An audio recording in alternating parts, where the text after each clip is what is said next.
Shlomo Melech says, "B'tach b'Hashem b'asei tov." Have security in God and do good. The Ramban, a Rishon, asks a question. If you were putting up a poster on the highway, a billboard on the side of the highway, and they write this, have security in God, that's a lot. Security in God means it. I'm good to go. And do good. You would say, hey, it's backwards. It should say, asei tov, do something good, ub'tach b'Hashem, and then you could have security in God. Why does it say to have security in God before saying that you should do good things? Shouldn't you first do good stuff and then have security in God? This is a kasha of the Ramban, who's a Rishon. And the truth is, it bothers everybody. Because when we fall and we sin, we feel less that we could approach Hashem to be there for us. Because part of the Yetzer Hara is he gets us to sin. And then the other part of the evil Yetzer Hara is he gets us to feel that we have no right to ask Hashem to help us. So I didn't do good. I did bad. So how can I say, Hashem, please help me? Who are you? That's what we think. And yet Shlomo Melech says in Mishlei, wisest man, Shlomo Melech, the wisest man ever, says in Mishlei, B'tach b'Hashem, even before asei tov. Listen to the words of Arish and the Ramban.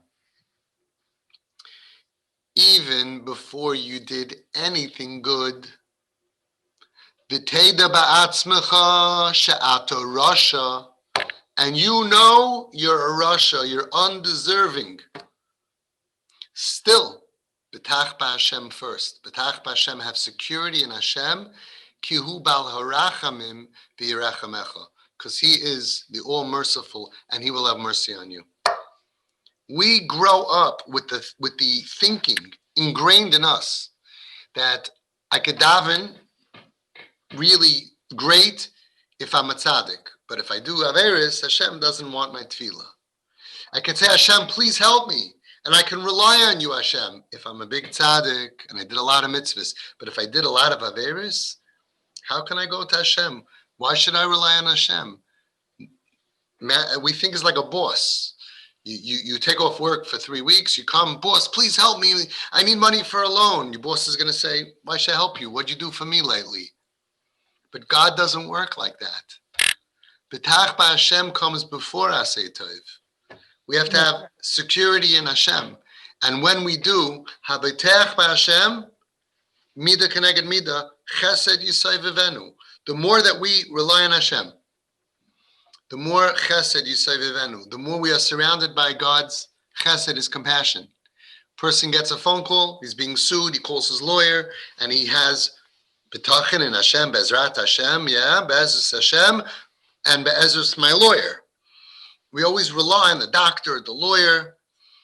What we really are supposed to do, of course, sometimes we have to do a shtadlus, but we have to remind ourselves, Loi b'koyach v'loi b'choyil ki im beruchi amar Hashem. We're not going to win this battle because of the doctor. We're not going to win this battle because of the lawyer. We're not going to win this battle because of my connections or because of my money, because of my power. Loi b'koyach v'loi b'choyil ki im beruchi amar Hashem. And we have to come to this amazing, I don't know how you got there. I met you a year ago, 11 months ago, and you exploded into becoming, I only rely on Hashem. Sure, I'll listen to group, I'll follow my advice, but it's all in God's hands. And ki imcha mekar chayim. When we feel Hashem is imcha, is with us, we can be connected to the source of chayim, of life. You look at some people in group, they look dead. They're going through hard times. And they need a respirator. God is a respirator. Makar Chaim, the source of all life.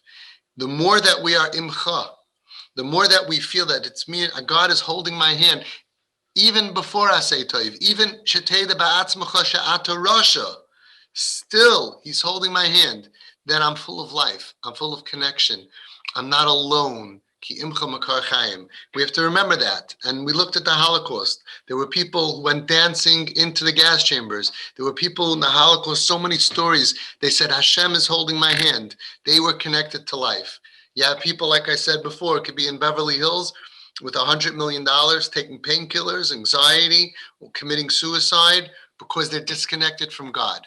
What you managed to do in the face of tremendous pain, and what every one of you needs to do, and what I need to do, and what every Jew needs to do, is to cling to Hashem, to have bitachon in Hashem, ki hu bal harachamim.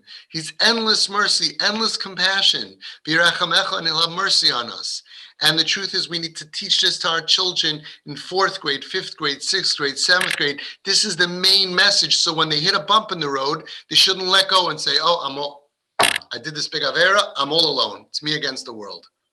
Says the Nesiv Shalom from the earlier, I think from the Saba Kadisha Milechevich or similar.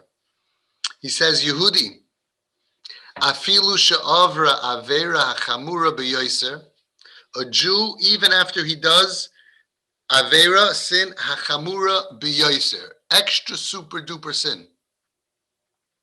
If he's not ready to stand right now and daven to Hashem and talk to Hashem, then he has not walked into the threshold. He didn't cross the threshold of understanding what Judaism is all about.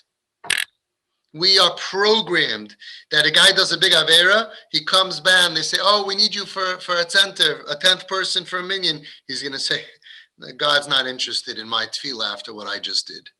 It's programmed in our brain. It's false. A person who thinks that even after he did the biggest shmutzi avera chamura b'yoser, that he thinks that God is not waiting for him and doesn't want to hear him and is not there for him, he says you haven't walked into the building. You haven't crossed the threshold.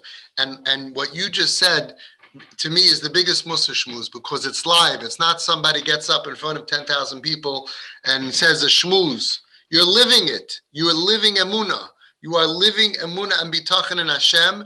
You chose this. You chose, you're right. If not, you would have either killed him or killed yourself or jumped. You would have gone crazy. You had to. Hashem pushed you to the brink. And you chose to hold on to him. And you chose to have a relationship with Hashem that very few of us ever will be zeicha, will merit to have. You have a relationship with God that takes a lifetime. You said, you forget about your son. You're proud of your change. I am so proud of your change. I wish you could sell this to me. Please give me some of your bitachon. Please share this, bottle it, sell it on Amazon. We need this bitachon in Hashem. Yes, we have to do ishtadlus. Yes, we have to go to meetings and we have to follow what I tell you and give tzedakah and daven. But don't forget God. And hold on to him. And it's irrelevant what averis you did. He knows that we're human beings and he wants to hear from us. I'm so proud of you. I'm so proud that I had a chelik, a little bit, to hold on to your coattails, because what you're doing is real Yiddishkeit, is real life, is what our purpose in this world. And when we hit bumps and we're covered with darkness, we forget God. We feel like he doesn't want to hear from me now. How can I connect to him? He's ignoring me. And you went through all of it. You went through fire and brimstone, and you chose to cling on to the all-powerful, all-merciful Hashem who created the world. And that is also not just for your mental health. If not, you would be on medication. Now you have God. Besides for your mental health, besides for your calm, the way you talk now, 6 months ago, you were so nervous. Now, yeah, I'll have questions, I'll have situations, I'll deal with it. We're calm because we have Hashem on our side. It's nuclear power on our side. It's so calming to everybody else to hear. It's not just a shmooze, it's living emunah and bitachon. And I give you a bracha. You should continue to be able to do this and to inspire other people. And I want you to give us all a bracha, that we should be zocha to have a little bit of what you have, a little bit of that serenity, of that calm, because you really believe that God is holding your hand. And bless us that we should have that in our lives.